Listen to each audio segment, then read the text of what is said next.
传统艺术中心甲画武营国家文化艺术文化中心合作，最近正咧举办音乐家陈树迪过身30年的纪念活动，希望民众透过这展览、演讲甲音乐会，重新认捌这位对台湾影响真深的音乐家、教育家甲宗教家。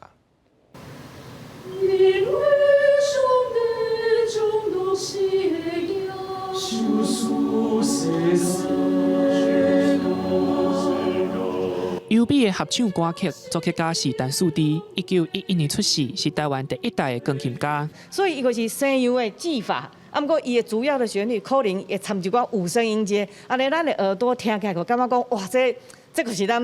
会当接受的物件。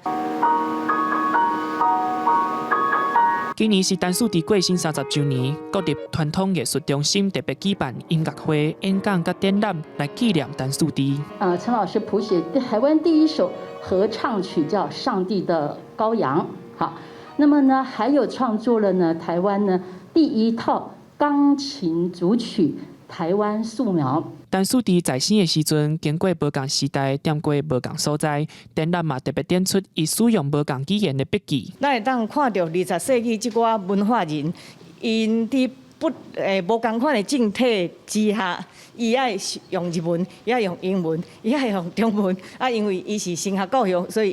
伊用白话字。陈树迪毋但是音乐家，嘛是牧师甲教育家，担任淡江中学的校长25冬。伊的学生嘛特别出席活动记者会，向大家分享伊印象当中的陈校长。以爱的教育